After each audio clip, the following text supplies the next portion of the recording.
Bueno, ahora comenzando con el módulo de intestino grueso, vamos a tener el síndrome de intestino irritable, que es un tema sumamente importante en gastroenterología.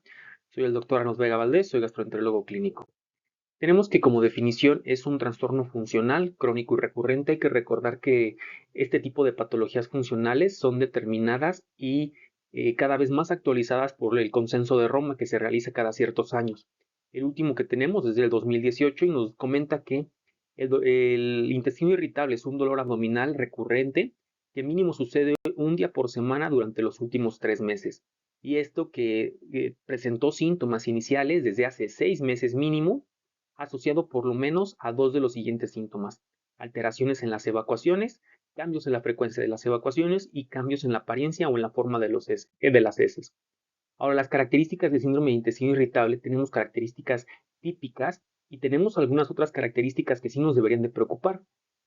Tenemos que, como características típicas, el paciente puede manifestarse con diarrea o evacuaciones cada vez más frecuentes. Por el contrario, puede ser también predominio estreñimiento. Normalmente el paciente tiene inflamación abdominal, hay dolor. Algunos pacientes, algunas bibliografías lo manejan como disconfort, que es algo así que se pudiera traducir al español como malestar. También tenemos los síntomas, normalmente son desencadenados por alguna ingesta de alimentos. Esto se le conoce como alguna sensibilidad a algún tipo de alimentos. Normalmente se asocia esto a grasas o irritantes y los síntomas son dinámicos. No significa que el paciente siempre deba de tener el dolor o el malestar siempre en X cuadrante. Puede ser migratorio e igual el patrón evacuatorio no siempre va a estar de las mismas características. El paciente puede migrar de estreñimiento a diarrea o viceversa.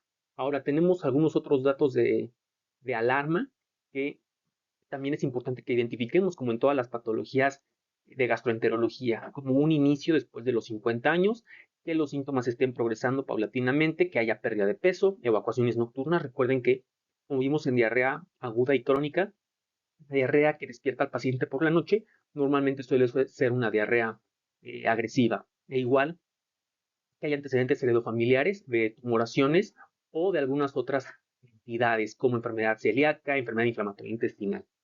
Hemorragia digestiva siempre va a ser un dato de alarma y anemia de etiología no filial. Entonces, ¿qué es el síndrome de intestino irritable? Bueno, es un trastorno digestivo que es el más frecuente diagnosticado en la práctica clínica. Es muy importante que sepan identificar a los pacientes con intestino irritable porque va a ser el grosor de su consulta de gastroenterología, de su práctica diaria que les va a llegar de gastroenterología, al igual que reflujo. Y los síntomas no pueden ser explicados ni por causas orgánicas, metabólicas ni infecciosas subyacentes. Tenemos que, como epidemiología, a pesar de que se conoce de algunos factores, aún porque unos pacientes lo desarrollan y otros no lo desarrollan, bueno, eso es desconocido, aunque si es de causa multifactorial, la prevalencia en la población va del 5 al 10% y predomina en personas de la edad media de la vida. La gran mayoría, del 60-75%, son mujeres con un estado socioeconómico bajo. Se asocia a depresión, ansiedad, antecedentes de que tuvieron ideación suicida y un menor desempeño laboral. Tenemos esta tablita donde nos comenta igual los factores de riesgo para síndrome de intestino irritable. Como podemos observar, son pacientes mujeres, normalmente mayores de 50 años, que pudieron tener antecedentes de ansiedad, estrés, depresión, etcétera, y que suelen somatizar. Entonces, como epidemiología tenemos que México forma parte de los países con riesgo intermedio. Aquí se comenta más o menos de un 5%, aunque esto va a depender de qué criterios de Roma nosotros utilicemos. Roma 1, Roma 2, Roma 3, Roma 4. En este caso, esto es Roma 3 y Roma 3 nos comenta que la prevalencia global es del 11.2%. Ahora, ¿qué pasa con México? Según la bibliografía más reciente de la Asociación Mexicana de Gastroenterología, la prevalencia en México varía del 4.4 hasta el 35%. Sí corresponde con el predominio de mujeres y los adultos jóvenes son los que tienen mayor impacto en la calidad de vida, porque pues estos pacientes obviamente están en su vida laboral, entonces tiene una alteración importante en la calidad, lo que van a comer, lo que van a dejar de hacer estos pacientes. Ahora, ¿cuáles son los factores de riesgo para que el paciente desarrolle esta entidad? Probablemente la patología o el principal factor de riesgo para síndrome de intestino irritable para el desarrollo del mismo, que se observa hasta en el 10% de los pacientes, que es algo significativo, es algo que se llama síndrome de intestino irritable postinfeccioso. ¿Qué significa esto? Que ante alguna infección del tracto gastrointestinal, los pacientes pueden desarrollar precisamente esta etiología, que se llama síndrome de intestino irritable, y puede ocasionar por bacterias, virus o parásitos. Con mayor frecuencia sucede parásitos, posteriormente bacterias y luego virus. Entre más agresivo sea el patógeno, más probabilidades de que estos pacientes desarrollen intestino irritable, y esto puede suceder incluso un año después de que el paciente haya sido infectado. Ahora, ¿qué tan importante es que los pacientes somaticen? Es muy importante en medicina considerar este gran espectro de pacientes que tienen la base de un paciente ansioso, un paciente que somatiza y un paciente con depresión. Esta es la base, es una base realmente psiquiátrica que nosotros debemos de saber identificar, y posteriormente tenemos algunas patologías que estos pacientes precisamente van a somatizar. Son síndromes dolorosos, son pacientes con disfunción eréctil, con prostatitis crónica, con dolor pélvico crónico, con intolerancia a alimentos, etcétera, o trastornos de la alimentación. Y estos pacientes también van a desarrollar algunas otras patologías. Esto es en el resto del cuerpo, sobre todo en el área pélvica, pero también en gastroenterología es muy importante. Son pacientes que tienen disinergia del piso pélvico, estreñimiento, pirosis funcional, el espectro del reflujo, pacientes con diarrea crónica, obviamente funcional, pirosis funcional, pacientes con náuseas, síndrome nauseoso que no haya algún trastorno orgánico, obviamente dispepsia funcional y las incontinencias. Y también tenemos ahora los pacientes que van a tener intestino irritable, que como ya sabemos, es el predominio estreñimiento, el mixto y predominio diarrea, y el que no se clasifica. Entonces, ¿cuál es la importancia de esta figura? Pues que son pacientes psiquiátricos, son pacientes que tienen una base de ansiedad, una base de depresión y que somatizan. Entonces, es importante que los identifiquemos porque tienen un componente que valdría la pena tratar a nivel psicológico o psiquiátrico, dependiendo qué tanto haya de estrés y o ansiedad. Y tenemos que hay que clasificar a los pacientes de acuerdo a su escala de S de Bristol, yendo del Bristol 1, Bristol 2, que es estreñimiento, y 5, 6 y 7, que es diarrea, siendo el 4 el 3 normal. Entonces tenemos nuevamente los criterios de Roma 4 para los subtipos de intestino irritable. Es el predominio estreñimiento, más de 25% de las evacuaciones. Predominio diarrea, cuando más de 25% de las evacuaciones son 6 y 7, en el estreñimiento es 1 y 2. El mixto, que normalmente alterna, y el no clasificado. El más frecuente, al menos aquí en México, es el predominio estreñimiento. Aquí tenemos nuevamente una tablita de los tipos de intestino irritable y su predominio, ya sea estreñimiento, diarrea, mixto o no clasificable. Las manifestaciones clínicas del síndrome de intestino irritable, no únicamente el paciente va a tener distensión acompañada de malestar y o dolor, y obviamente esto con alteraciones en la frecuencia y consistencia de las evacuaciones. Normalmente el paciente nos va a comentar que duele, que los hábitos intestinales están alterados, que pueden fluctuar entre diarrea y estreñimiento. El paciente también nos puede decir de saciedad temprana, de dispepsia, de náuseas, de flatulencias, de eructos. ¿A qué va toda esta diapositiva? Que el paciente no únicamente va a tener síndrome de intestino irritable, va a tener también una sobreposición, un overlap con las demás patologías funcionales gástricas. El paciente probablemente también va a tener reflujo, también va a tener dispepsia y obviamente intestino irritable. Como les comento, es una persona ansiosa y si nosotros le hacemos endocolonoscopia, muy probablemente no va a tener nada. Es una persona sumamente ansiosa que va a tener muchos síndromes funcionales y que el tratamiento no va a ser tan sencillo. Ahora tenemos manifestaciones extraintestinales. Hay que considerar que el paciente, como les comentaba, va a ser probablemente depresivo, ansioso, va a somatizar.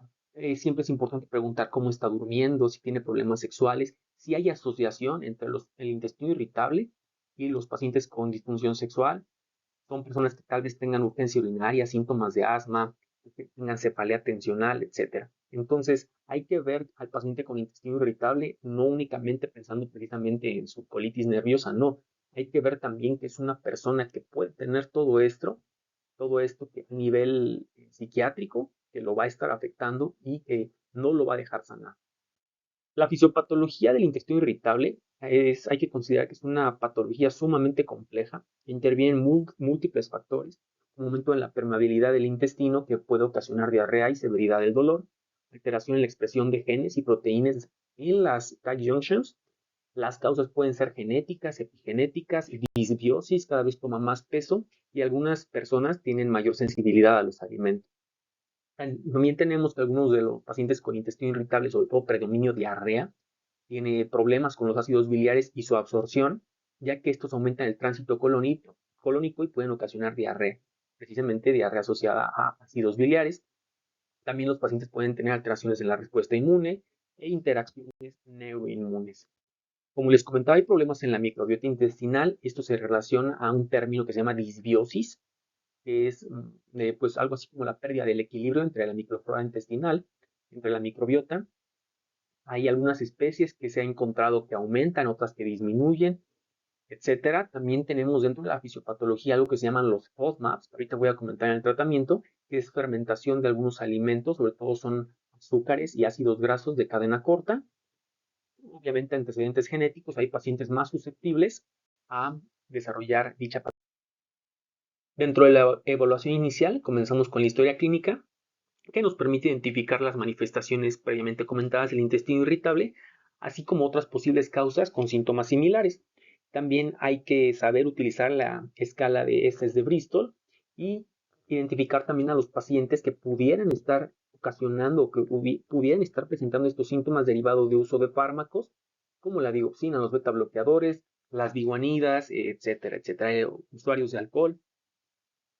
Hay que saber identificar a los pacientes que han tenido cuadros de gastroenteritis aguda, no porque vayamos a hacer algo al respecto de que ya lo tuvieron hace un año, hace unos meses, no. Pero aquí lo importante es que estos pacientes pudieron haber tenido un cuadro de gastroenteritis y ocasionado esto a la mediano o largo plazo un intestino irritable. Son los que les comentaba que se llama síndrome de intestino irritable postinfeccioso. Y aquí una de las teorías o una probable parte del tratamiento es darle precisamente probióticos a estos pacientes.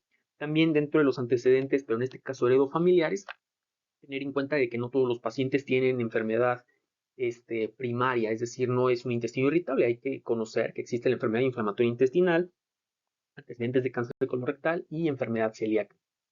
¿Qué pasa con el examen? Normalmente el examen físico, la exploración física es normal. Estos pacientes sí pueden tener sensibilidad, lo pueden referir como dolor, molestia.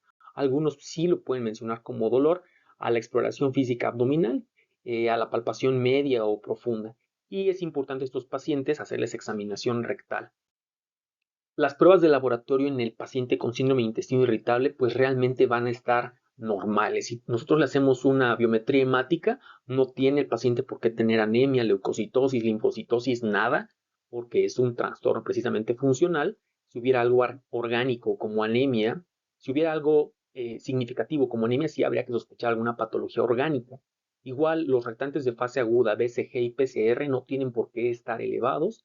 La calprotectina, que hay que recordar que es un marcador de destrucción tisular, va a estar negativo. Y las pruebas serológicas, que son los anticuerpos para enfermedad celíaca, obviamente van a estar negativos. Si es intestino irritable, si es enfermedad celíaca, pues va a salir positivo.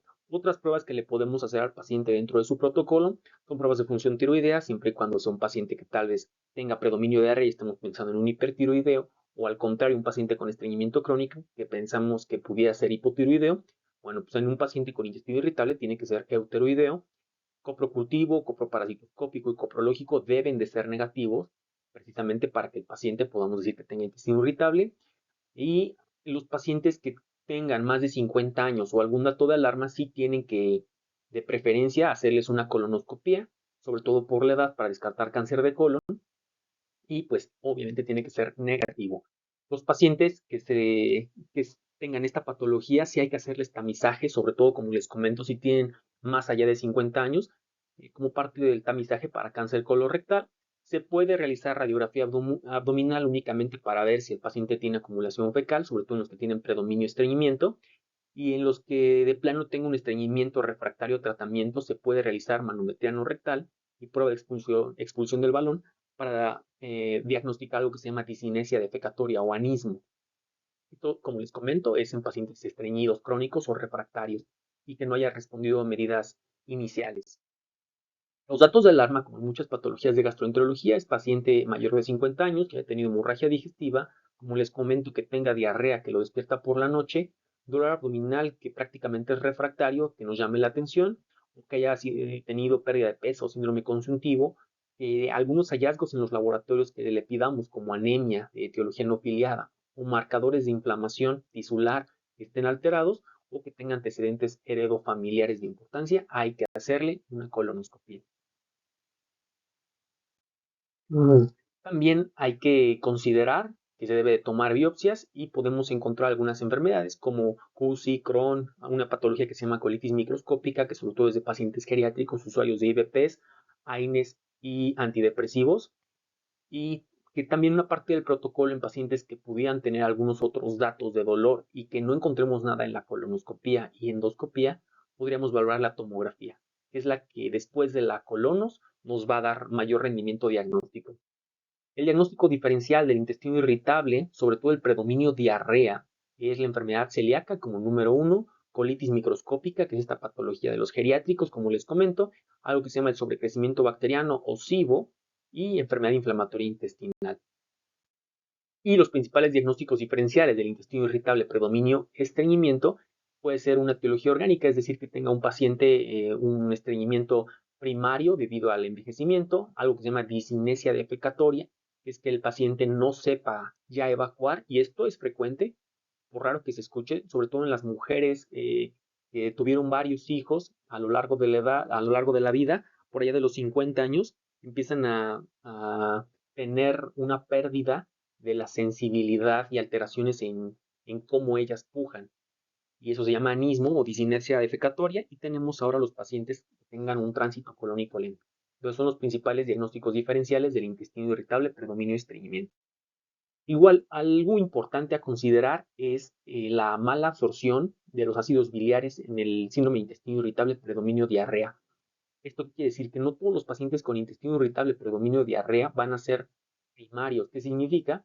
Que puede ser secundaria a la mala absorción, sus manifestaciones clínicas, a la mala absorción de ácidos biliares. Hasta en un 10 a 30% de los pacientes que tengan predominio diarrea van a ser una diarrea precisamente secundaria a esta patología y es normalmente por un exceso de ácidos biliares en el colon que lo que generan es activar o ocasionar una diarrea.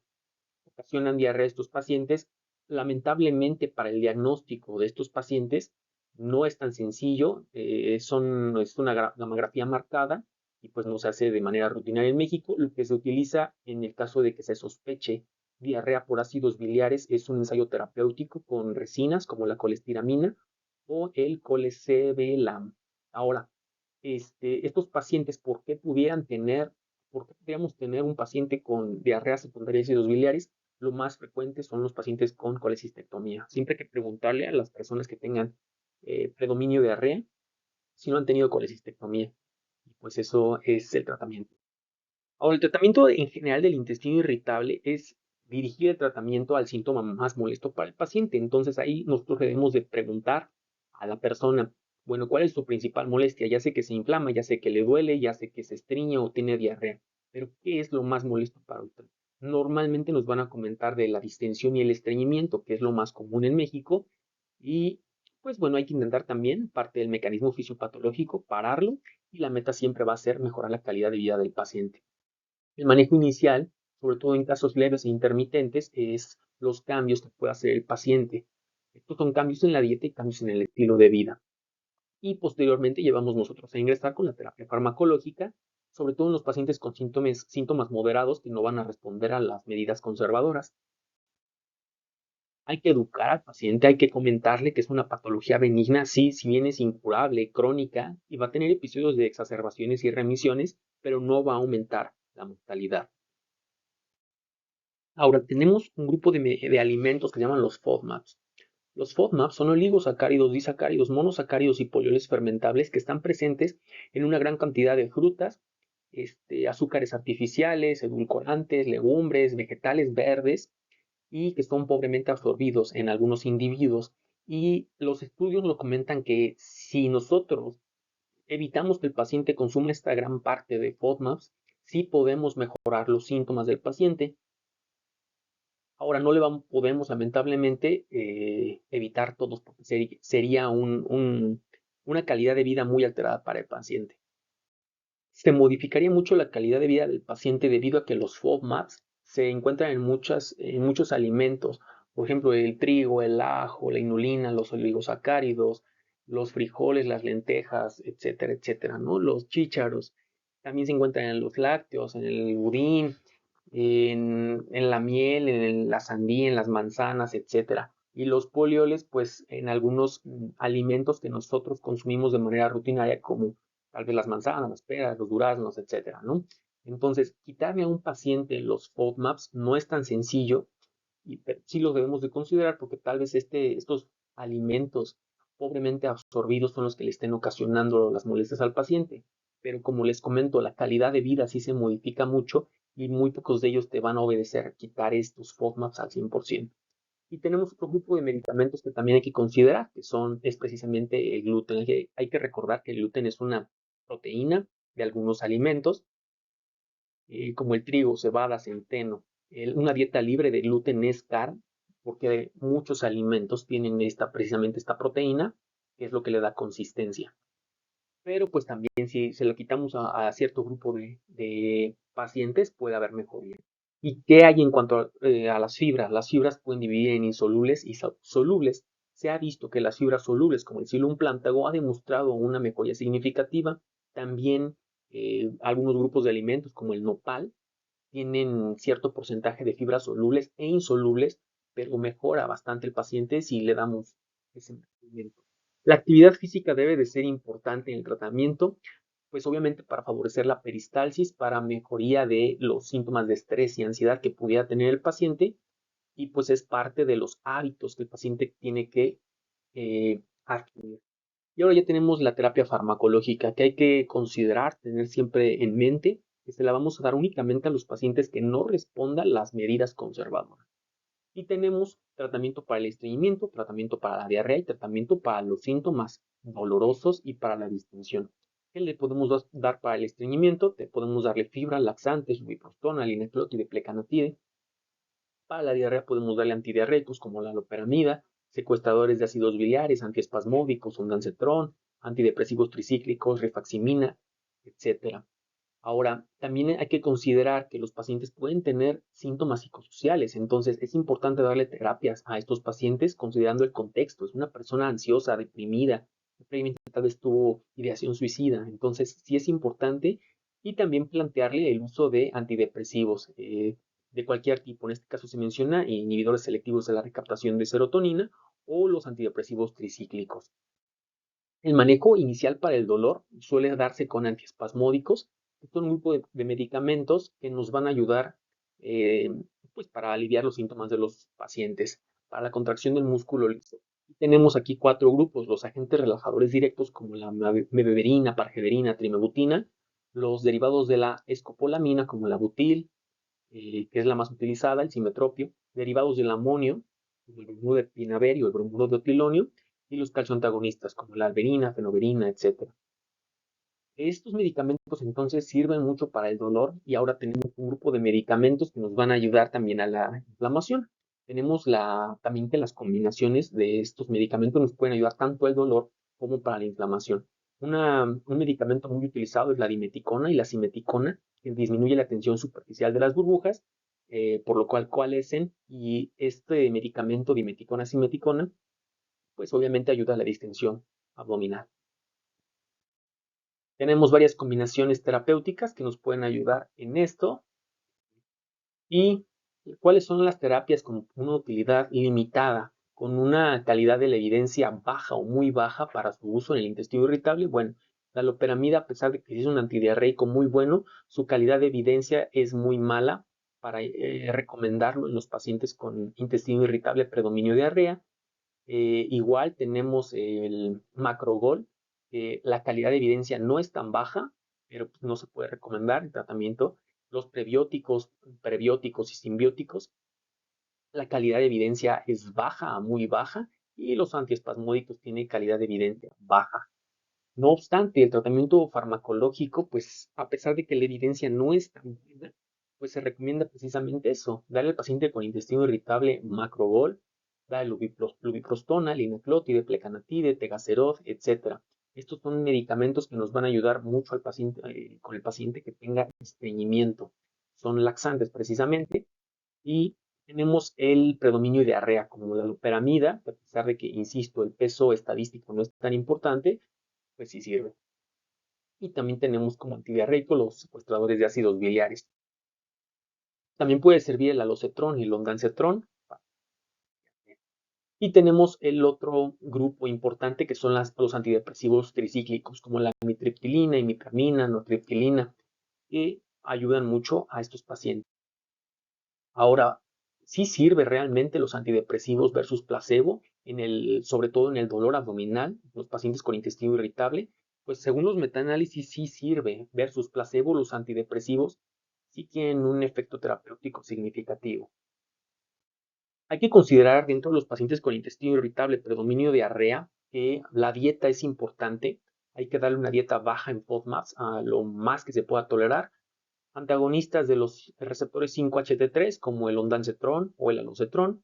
Podemos darle neuromoduladores como los antidepresivos tricíclicos, antibióticos no absorbibles que son dirigidos al intestino. En este caso es la rifaximina lo que más nos podría ayudar. Algunos agonistas de los receptores Mu como la loperamida, como los opioides, antagonistas de los receptores opioides delta. Como les comento, la loperamida es lo más utilizado aquí. Intervenciones psicológicas, como enviarlo a psicología, secuestradores de ácidos biliares, algunos otros medicamentos con uso prometedor y pues obviamente los probióticos, que a final de cuentas aún los estudios tienen un peso débil. Entonces tenemos aquí un algoritmo diagnóstico y terapéutico de los pacientes con intestino irritable predominio diarrea. Momento, las opciones terapéuticas son una dieta baja en alimentos con gluten, en FODMAPs, considerar la restricción de lactosa, darles probióticos, antidiarreicos y antiespasmódicos. Si esto nos funciona, pues de lujo. Y si no, pues hay que ver si el paciente tiene predominio de diarrea o si la principal molestia es la diarrea, podemos utilizar antibióticos luminales como la rifaximina, secuestradores de ácidos biliares como la colestiramina, opioides, la piramida es muy bueno. Los agonistas y antagonistas de los receptores 5-HT3, como el alocetrón y el ondansetrón. Si esto es efectivo, pues de lujo. Y también combinarlos, y sobre todo si el paciente también tiene predominio de dolor, combinarlos con antidepresivos tricíclicos, antidepresivos selectivos de la recaptación de serotonina y tratamiento psicológico. Si esto es efectivo, pues de lujo. Y si no, pues hay que combinarlos. Muy a grosso modo, esto es el tratamiento de los pacientes con intestino irritable, predominio de diarrea. Aquí tenemos una última tablita de estos pacientes que, según al menos esta sociedad, que es la Americana de Gastroenterología, nos dice que tiene un peso pues no tan mal, una recomendación, mejor dicho, y la calidad de la evidencia sí es mala, eso sí, la loperamida como antidiarreico, la rifaximina, la calidad de evidencia no es tan malo para darlo, lo malo es que no es tan barata y que sí mejora a los pacientes los síntomas y la distensión abdominal. Dos agonistas de los receptores 5-HT3 como el alucetrón y el ondansetrón, la calidad de evidencia no es tan buena, aunque tampoco es tan mala, y sí funciona predominio de diarrea. En este caso incluso puede llegar a causar estreñimiento. Ahora tenemos las terapias para el intestino irritable, predominio estreñimiento. En este caso, la dieta también va a tener un componente fundamental, pero en lugar de la restricción de FODMAPs, esta parece funcionar más en los pacientes con predominio de diarrea. Aquí hay que suplementar al paciente con fibras solubles. Como les comentaba, el ciruelo implantado es sumamente bueno y aquí en México aplica mucho el nopal.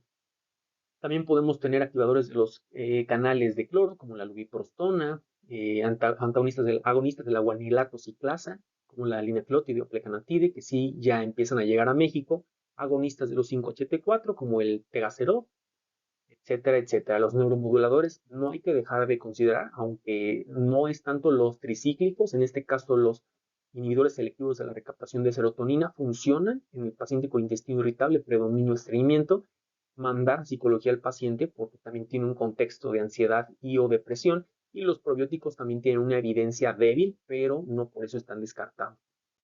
Tenemos sobre el algoritmo, en este caso, del tratamiento del paciente con intestino irritable, predominio estreñimiento, y hay que ver que el paciente puede tener un estreñimiento leve, que hay que tratarlo con fibras, suplementos, obviamente con un nutriólogo que nos pueda ayudar. Si esto mejora únicamente con tratamiento conservador, no farmacológico, pues de lujo. Y si el paciente tiene persistencia de los síntomas o que sea un estreñimiento ya moderado a severo, pues hay que considerar los laxantes osmóticos, los estimulantes, los procinéticos o los prosecretores.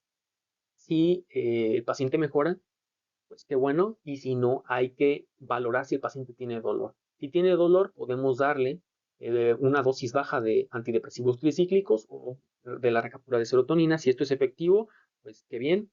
Y si se agrega distensión abdominal aparte del dolor, hay que considerar hacer mayor hincapié en la dieta y podemos agregar probióticos y antibióticos como la rifaximina.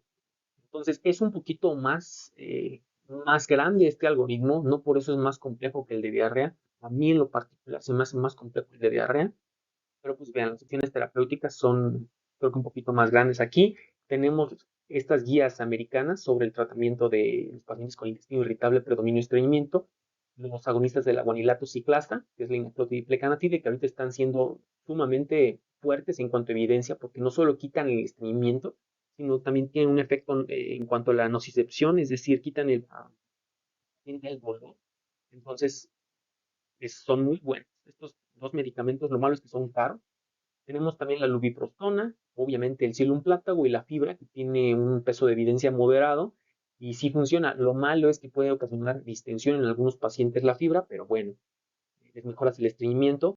Y los laxantes como el macrobol o el polietilenglicol glicol tienen una calidad de evidencia no tan alto, es bajo, pero no tienen efectos secundarios, no son tan caros y pues no mejoran el dolor, pero sí mejoran la consistencia de las evacuaciones y su frecuencia. Entonces, no son tan.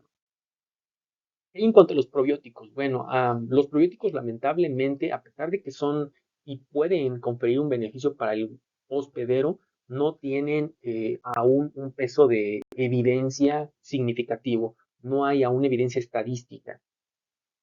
No se sabe si la magnitud de beneficios versus perjuicios, dependiendo de la dosis, de las especies, etcétera, de las unidades formadoras de colonia, pues van a ser beneficiosos para el paciente. Y pues siempre hay que considerar que estos pacientes van a ser potencialmente referidos a psiquiatría. Sobre todo si los síntomas son persistentes, si ya intentamos varias opciones terapéuticas de todo, de la inflamación, del dolor, de la diarrea, del estreñimiento, pero sobre todo de la inflamación y del dolor, es muy importante. Y si no respondieron a la primera línea, que son los tricíclicos o los inhibidores selectivos de serotonina, sí hay que enviarlos a psiquiatría para que ellos los manejen. Ahora, entonces tenemos las primeras líneas de terapia, al menos para el estreñimiento son los laxantes y la fibra soluble, y las primeras líneas de terapia para la diarrea, que es la loperamida y los antiespasmódicos. Tenemos terapias de segunda línea, como son estas que se observan aquí, y tenemos para la diarrea la rifaximina, los antidepresivos, etcétera. Bueno, tenemos los que están en desarrollo, que son los que se observan de color salvo. Esta diapositiva es como un resumen de todo lo que les acabo de mencionar. Ahora, tenemos el algoritmo de prácticamente final. Tenemos un paciente que tenga intestino irritable, ¿no? Que tenga síntomas según Roma 4, compatibles con intestino irritable. Hay que hacerle a los pacientes una biometría hemática, proteína C reactiva y BCG, velocidad de sedimentación globular y serología para enfermedad celíaca, según este algoritmo. Si el paciente sale anormal, pues bueno, hay que tratar de acuerdo a si consideramos que se está destruyendo la mucosa, está inflamado o tiene la serología positiva para enfermedad celíaca, pues bueno, hay que tratarlo como tal. Pero si el paciente tiene dichos estudios normales, hay que preguntar a la vez si tiene datos de alarma, lo que ya mencionamos. Si sí tiene, va directo a colonoscopia. Y si no tiene, pues hay que ver si el paciente tiene estreñimiento o diarrea. En este caso, si tiene diarrea, pues hay que valorar si tiene calprotectina o lactoferrina fecal, que ya comentamos que son marcadores de destrucción celular a nivel del colon. Si es normal, pues hay que manejarlo como un intestino irritable de acuerdo a los síntomas, como les comentaba, que más le molestan al paciente. Y si la calprotectina y la lactoferrina son anormales, pues hay que hacerle colonoscopia para descartar precisamente UCI o Crohn. De manera de conclusión, el intestino irritable es una fisiopatología, su fisiopatología es multifactorial. Hay que siempre utilizar los criterios de Roma 4 e identificar, esto es sumamente importante, identificar a los pacientes con datos de alarma o que requieran algún tipo de evaluación complementaria, identificar el síntoma predominante para precisamente de aquí tratarlos y apoyarse con nutriólogos, psicólogos y si es necesario con algún psiquiatra. Y pues esto es intestino irritable. Cualquier duda me pueden contactar.